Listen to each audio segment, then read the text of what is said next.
Hello everybody, this is week 2 of Greek civilization. We're going to cover the Bronze Age. In this week, we're going to touch on 3 main topics. First is just a basic overview and chronology of the era of the Bronze Age. What is it? What happens in it? Why do we care about it? The second topic is we're going to look at the primary Bronze Age civilizations of the Greek Aegean that have to do with the ancient Greeks, that is the Minoans and the Mycenaeans. And then third, we're going to look at the relationship of the Mycenaeans to the Trojan War and Greek literature more specifically. So this is ancient Greece as a whole. And here it's good to review quickly a few terms that we're going to be using in this course. First of all, Asia Minor is a synonym of Anatolia, which is modern Turkey. But for our purposes, we're going to use the term specifically to refer to the west coast of modern Turkey, where Troy is. Here is Crete, which is the epicenter of Minoan civilization. This civilization preceded Mycenaean civilization, the first civilization of the Greeks. Over here is obviously Egypt and the Nile Valley. And then to the east is Mesopotamia. The word literally means the land between the 2 rivers, the Tigris and the Euphrates. Both of these rivers flow into the Persian Gulf. Now the Near East does not mean the Middle East. It means basically the coastal lands roughly from the southern Israel through Lebanon up into northern Syria. This area was an important gateway and trading corridor from Greece to Mesopotamia. This area is also called Levant and is the homeland of the Phoenicians who were heavily involved in Greek civilization. So who were these Mycenaean Greeks? Who were the Bronze Age Greeks? Periodization traditionally divides the Greek period into the Dark Ages, the Archaic period, and the Classical period, and then Hellenistic and Roman times. And the Bronze Age preceded all of these periods. It lasted from around 3300 BCE to 1200 BCE. The Bronze Age is named for the fact that it was in this period that bronze metallurgy was developed for the first time in Greece. Now, bronze is obtained by adding a small percentage of tin to molten copper, and it produced a harder metal. One can easily imagine the benefits that this harder metal brought for agriculture, warfare, and architecture. There were 3 key developments in the Bronze Age besides metallurgy, and these were urbanism, literacy, and trade.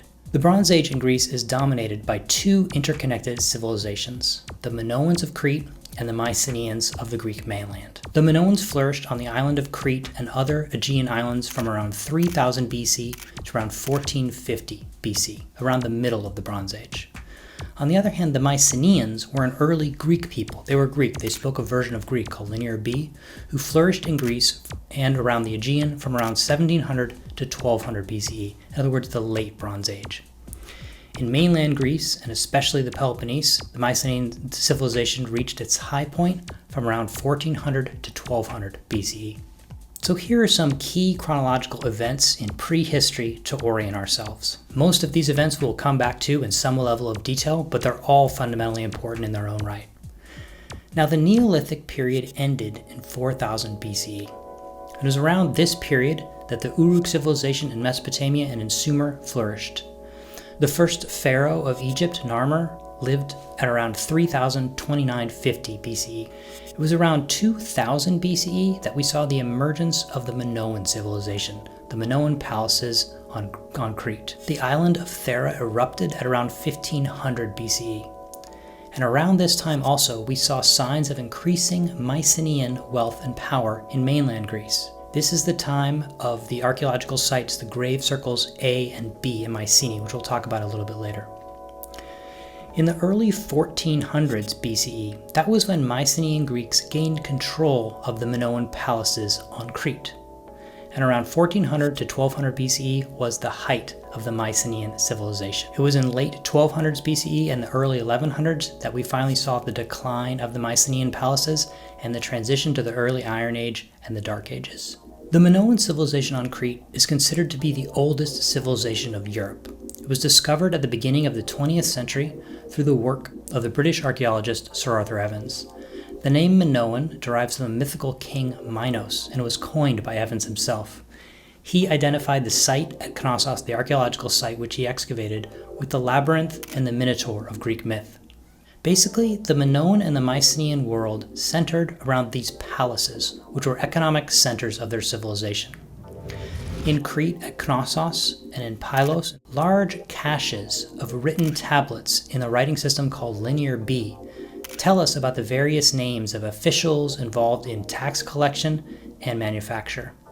Arthur Evans was the first to identify the two scripts found in Crete, Linear A and Linear B. The Mycenaeans borrowed and adapted the Minoan Linear A to translate their own language, which is an early form of Greek. The palace bureaucracy involved a system where all the goods were filtered into and out of the palace, and this is the redistribution of the palace economy. It required lots of palace officials to collect taxes, record transactions, archive commodities, and distribute those commodities in turn. The palace was responsible for building roads, maintaining an army and a fleet, and for buying raw materials. This economic system of the Minoans, as we said, was then adopted and used by the Mycenaean Greeks who took them over. This is the Minoan palace of Knossos on Crete. Each palace was an export center.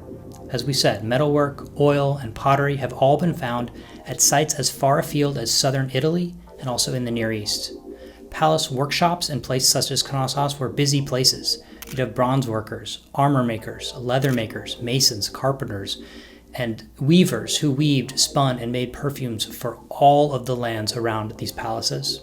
Thus, there was clearly a social class distinction between those who would produce things and bring them in, and those who would use them and decide who got them, i.e. the elite officials in the royal family, and then the artisans and everyone else. Land ownership was thus, in effect, a trickle-down system which was controlled by the feudal elite and the king. Knossos was not the only Minoan palace. Phaistos in the Mesara plain and Zakros to the west are examples of other administrative centers of the Minoan world. So one of the most important aspects of Minoan society and religion were the peak sanctuaries. It was at these mountaintops where the Minoan gods were worshipped, but there were usually no architecture at these sites. They were simply mountain peaks. Interestingly, they were not necessarily the highest points. Found on these sites are hundreds of terracotta dedications involving people and animals and all kinds of gifts for the gods. The peak sanctuaries date from all eras of Minoan civilization, but by the late Minoan times, most of them are gone. This is the throne room of Knossos. It's the area where the supposed high priest or king of Knossos would rule from. And here we have a lustral basin, which is a very mysterious architectural object. We don't actually know what it was used for. These are the snake goddesses. They were contained in what are called the temple repositories. These statuettes were reconstructed from faience, which is glass paste fragments, which had been sealed actually in a storeroom in an early part of Minoan history, but were still important to a later phase of the palace. Now in the Shrine of the Double Axes, we actually find a totally different sort of set of religious objects. This Shrine of the Double Axes is important because the artifacts found here, unlike the snake goddesses, were actually found in situ, and they were not simply in a jumble or sort of packed away in storage for later use. This shrine had a bench which displayed various important and symbolic objects, so it was, perhaps predictably, interpreted as a bench shrine. The bench displayed pottery, an altar, terracotta votive figurines, which were similar to the snake goddesses, and these religious symbols would come to define the Minoans themselves, that is, the double axe symbol and the horns of consecration. So this obviously raises the question of what sort of people were these Minoans? What were these images for?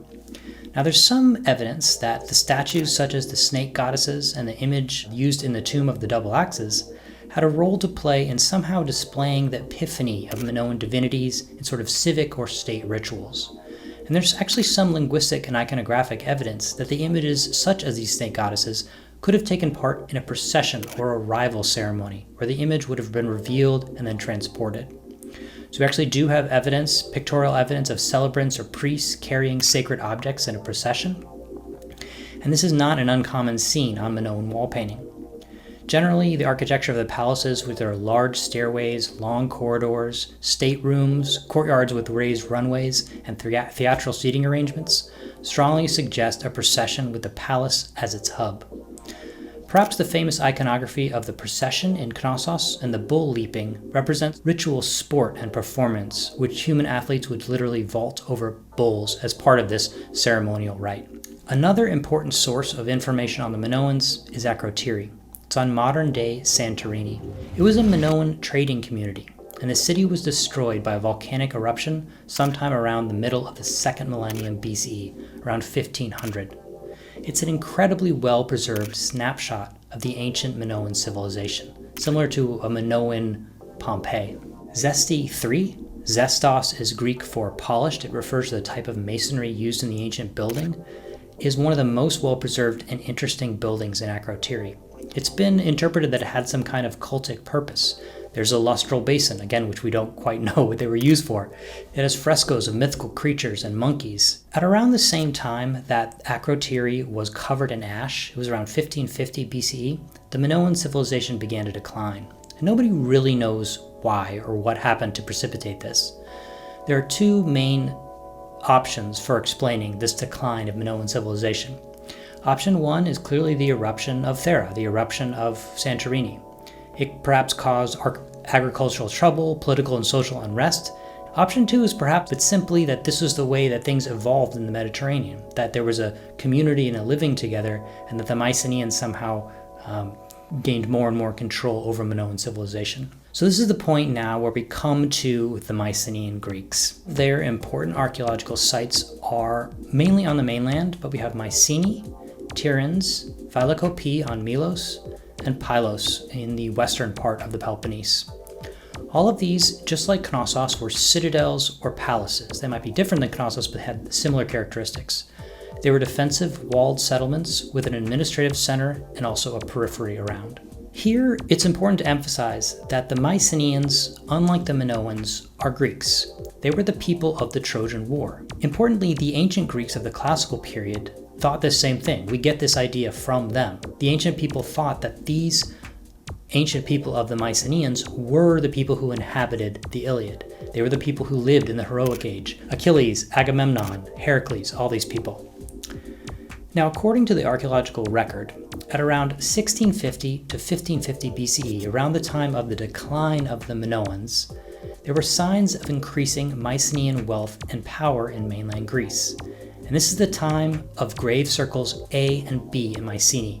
These are grave sites, archaeological sites, connected to the citadel of Mycenae in Greece. Grave Circle B is a group of rich aristocratic graves outside of the citadel of Mycenae, a palace of the late Mycenaean period. Grave Circle B was in use for a long time, around 200-300 years, but it was abandoned in an early period, abandoned for actual use. It's located roughly about 120 meters from the citadel. It was extramural, that is, it was outside the walls. It had two types of graves. It had shaft graves and cist graves. Shaft grave is simply a deep hole cut into the ground and then backfilled. And a cist or a pit grave is shallower holes cut into the ground with flat stones. Now, both Grave Circle A and Grave Circle B have incredibly rich, valuable objects that were set in these graves. And Grave Circle A is much different than Grave Circle B. Grave Circle A was in use from at least the 16th century BCE. Like Grave Circle B, it was very wealthy and very warlike items were found in these graves. Grave Circle A had a temenos wall constructed around it within the city walls of Mycenae. Perhaps this indicates that there was a continuity of sort of cult or relationship with the dead with these civilizations. It even could indicate that there was some kind of hero worship with these graves. Grave Circle A was in turn abandoned for a different type of tomb, which was to become characteristic of the Mycenaeans, the Tholos tomb. A quick look at a tomb which has been found recently in Greece, at Pylos, the Griffin Warrior Burial Tomb. The Griffin Warrior Tomb is a Bronze Age shaft tomb discovered very recently by a team from the University of Cincinnati, dating to around 1450 BCE. In the grave, famously, was a very beautiful Minoan seal stone. So it was a Minoan item, which was buried in a Mycenaean burial, called the Pylos combat agate.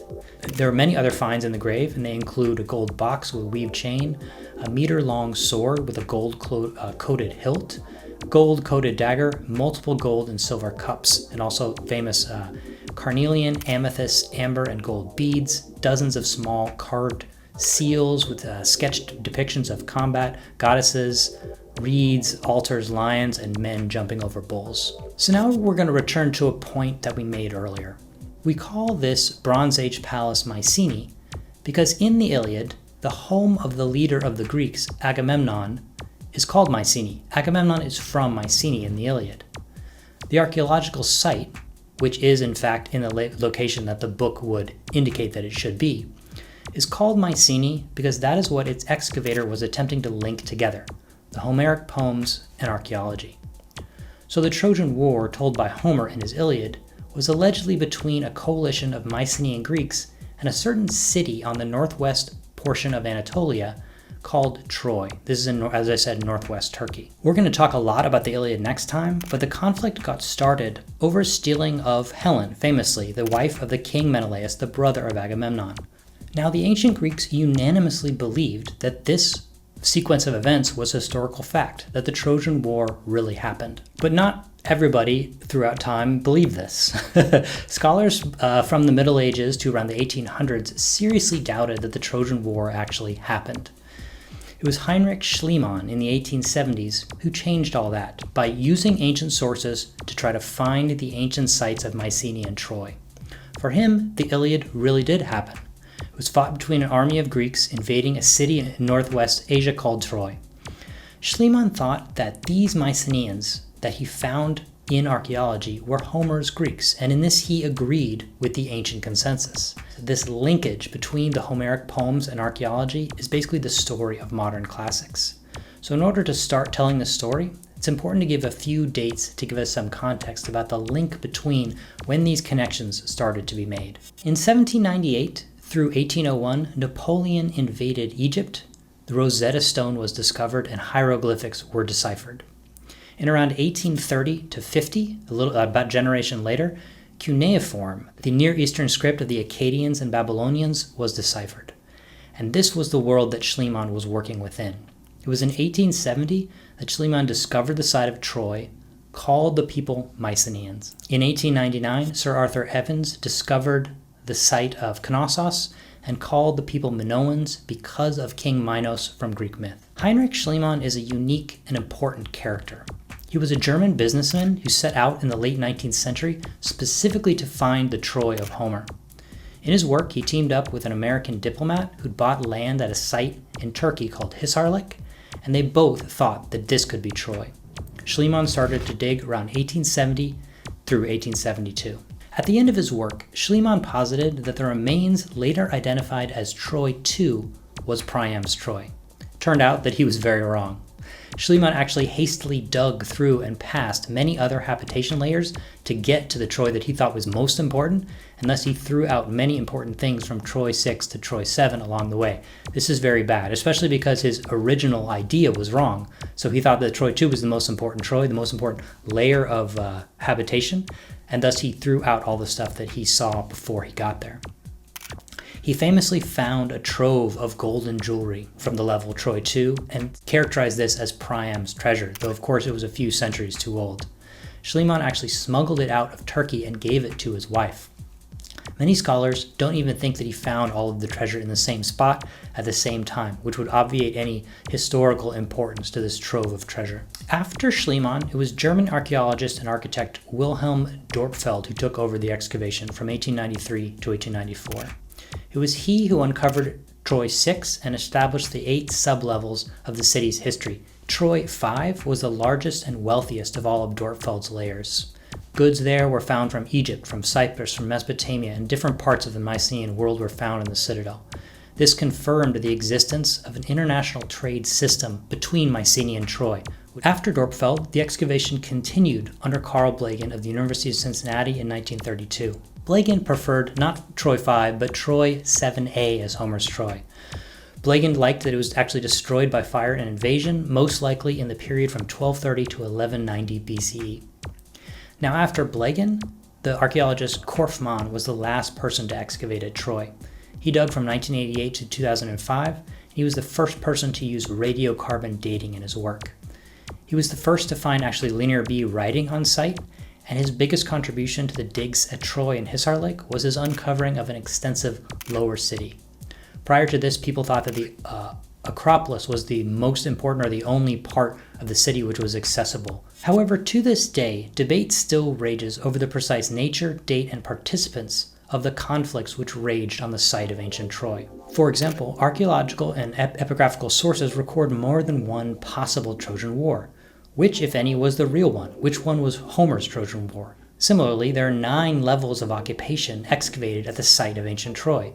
Which of these levels, if any, corresponded to specifically Priam's Troy? For us to understand what was going on in the areas near Troy and near Mycenaean Greece at the supposed time of the Trojan War, we've got to understand who a people called the Hittites were. In basic terms, they were a powerful people who from around 1700 to 1200 BCE dominated the lands east of the Mycenaeans. Their heartland was central Anatolia, that is Turkey, and their influence spread from northern Syria throughout the entire Anatolian plain, all throughout modern Turkey. They were, along with Egypt, the most powerful Bronze Age empire in this crucial period, from around 1700 to 1200 BCE, the end of the Bronze Age. Like the Mycenaean Greeks, they were Indo-Europeans. That is, unlike the Egyptians, the Assyrians, the Babylonians, and other Near Eastern peoples who we've discussed, who were all Semitic or spoke Semitic languages, the Hittites, just like the Mycenaean Greeks, spoke a language that was in the same family tree as Greek, Latin, Russian, German, English. That is, they were Indo-European. In their royal inscriptions and palace documents, many of which are actually extant, we find that their name for Troy seems to have been Wilusa. Now, in Homer's Greek, Troy was very often called Ilion. And what's more, it would have been pronounced Willian in Homer's Greek, although we pronounce it Ilion, because of a consonant that's actually been lost from modern Homeric Greek called a digamma. The digamma was lost in the transmission of the Iliad and rediscovered by the 18th century English scholar Richard Bentley. The Hittite civilization collapsed around 1200 BCE, just around the same time as the ancients believed the Trojan War occurred. The cause of this collapse is a mystery. By the end of the 12th century BCE, the Mycenaean palace system, which we've been discussing, was in complete disarray. Many towns across the Aegean were burned or abandoned. Pylos in the Peloponnese was actually never reoccupied after this time. Mycenae and Tiryns lived on just as tiny villages sort of placed on top of the remains or ruins of these palaces. Other areas of Greece too, Athens, Crete, the Aegean Islands, suffered destruction, population movements, and reduction in the end of the 12th century and the 11th century. Now this phenomenon occurred also throughout the Mediterranean and the Near East. Population declined, people were displaced, empires crumbled, economic systems collapsed. So why? What caused all this? There has been much energy that has been expended on positing the reasons and the causes for this, including these famous invaders from the Aegean and perhaps from the north called the Sea Peoples. The evidence for the Sea Peoples basically revolves around the fact that Egypt was invaded twice in this period. And since the invaders seem to have come from the Aegean Islands and most likely even north, in the Egyptian documents they were referred to as the Sea Peoples. Another factor that might have caused this mass destruction is natural factors. Drought might have spurred on migration or invasion of a population that was heretofore unknown in the Aegean. Now, Mycenaean civilization in particular was vulnerable to bad harvests and drought, and this event might have triggered migrations and raids of neighboring peoples into the area. This, of course, would have resulted in conflict escalation with people of Western Anatolia, which perhaps caused the Trojan War. This could serve as an explanation for the conflict at Troy, and also for the activities of the Sea Peoples. Also, in combination with an influx of new people, archaeological evidence does show that earthquakes might have been a contributing factor to the destruction of trading centers from Greece to Syria. In the end, all we know is that all of this combined sent the Mycenaean Greeks and the peoples of Western Anatolia, such as the Hittites and many others around the Mediterranean, into a cycle and a period of unrest, raids, destruction, and migration. The Sea Peoples may have been the cause of all this, but also their raiding and migration might simply have been driven by the turmoil as well. So they could be causes or they could be effects. It's ironic and interesting to note that if the Sea Peoples were related to the destruction of the Bronze Age citadels, it's very possible that the heroic Greeks of the Iliad could actually have been the Sea Peoples, seafaring invaders that attacked another city. So we're going to leave it there for the Bronze Age. Next time we're going to look into the transition from the Bronze Age to the Iron Age and the Homeric poems themselves. Thanks a lot.